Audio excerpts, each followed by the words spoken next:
મહારાષ્ટ્રના તલાસડીના શિવસેનાના નેતાની હત્યા કરાયેલી લાશ વલસાડના ભિલાડ ખાતે આવેલા તળાવમાંથી મળી આવી હતી। 11 દિવસ અગાઉ મૃતક અશોક ગોડીની અપહરણની ફરિયાદ દાખલ થઈ હતી। મહારાષ્ટ્ર પોલીસે અત્યાર સુધી 4 આરોપીની કરી છે ધરપકડ। મહારાષ્ટ્રના પાલઘર જિલ્લાના ગોલવાડથી 20 જાન્યુઆરીના રોજ ગુમ થયેલા શિવસેનાના નેતાનો મૃતદેહ ગુજરાતના ભિલાડ ખાતે કારમાંથી મળી આવ્યો હતો।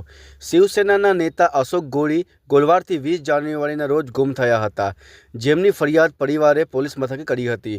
શુક્રવારે બપોરે તેનો મૃતદેહ ગુજરાતના વલસાડ જિલ્લાના ભિલાડ ખાતેથી બંધ પડેલી ખાણમાં ઊભેલી એક કારમાંથી મળી આવ્યો હતો। આ પ્રકરણે ઊંડાણપૂર્વકની તપાસ શરૂ કરવામાં આવી છે અને તમામ ગુનેગારોની ટૂંક સમયમાં ધરપકડ કરવામાં આવશે, એમ સુપ્રિન્ટેન્ડન્ટ ઓફ પોલીસ બાલાસાહેબ પાટીલે જણાવ્યું હતું।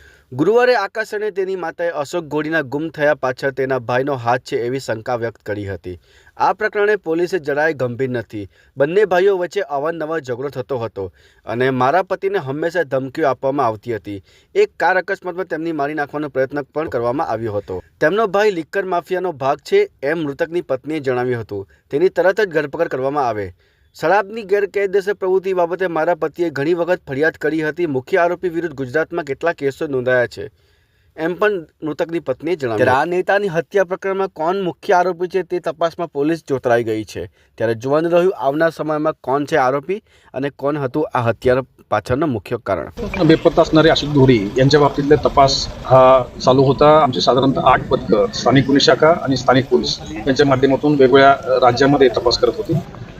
तांत्रिक तपासाच्या आधारावर आणि जे 4 आरोपी आम्ही अटक केलेले आहेत ते प्रत्यक्षदर्शी त्या ठिकाणी होते, त्या गुन्ह्यामध्ये सहभागी होते आणि या गुन्ह्यामध्ये सहभागी असल्यामुळे त्यांनी जी माहिती दिली त्याच्या आधारावर भिलाडमध्ये एका स्टोन गॅलरीमधून 40-45 फूट पाण्यामधून हे वाहन काढलेलं आहे। त्या वाहनामध्ये डिकीमध्ये डेड बॉडी होती, ती आता पुढील तपास सुरू आहे आणि यामध्ये 4 आरोपी अटक आहेत। बाकीचे 3 आरोपी जे निष्पन्न झालेले अद्याप फरार आहेत। आणखी तपासामध्ये काही आरोपी निष्पन्न होऊ शकतात, त्या अनुषंगाने पुढचा तपास सुरू आहे। सर, त्याच्यामध्ये जे अटक आरोपी आहेत त्यांच्याकडून याबाबतीत काही माहिती मिळाली, काही तांत्रिक पुराव्याच्या आधारावर काही माहिती मिळाली। त्या दोन्हीच्या कॉम्बिनेशनमध्ये स्पॉट फिक्स करणं अत्यंत आवश्यक होतं, कारण व्हेकल हे तिथून गायब होतं, व्हेकलसह ती व्यक्ती गायब होती आणि याच्यामध्ये सर्व रेखी करण्यात आलेली होती, प्लॅनिंग करण्यात आलेलं होतं। हा संपूर्ण कटाचा भाग आहे, मोठा कट याच्यामध्ये आखला गेला होता आणि त्याच्यामुळे त्याच्यापर्यंत पोहोचणं थोडं अवघड वाटत होतं।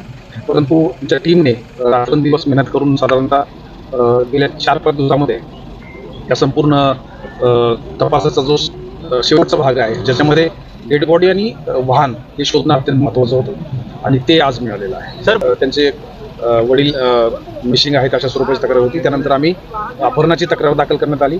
वेगवेगळ्या पैलूवर अभ्यास केला गेला आणि याच्यामध्ये जे त्यांचे दुश्मन होते, त्यांच्या शक्यता होती, याच्या बाबतीतली नावं समोर आली। त्यांच्या बाबतीत जे तांत्रिक पुरावे होते याच्यावर तपास केला गेला आणि त्याच्या आधारावर काही लोकांना अटक केलं आणि खऱ्या अर्थाने त्यांना अटक केल्यानंतर या तपासाला खरी चालना मिळाली आणि त्याच्या आधारावर आतापर्यंत तपास सुरू आहे। पुढील शेवटच्या टप्प्यातला तपास आता राहिलेला आहे, त्याच्यामध्ये सुद्धा आमची पथकं सध्या लावण्यात आलेली आहे। त्यांचे घरगुती वाहन पण होते, त्यांचे वाहनाचे वेगवेगळे कांगोरे आहेत, परंतु आरोपी अटक झाल्यानंतर खऱ्या अर्थाने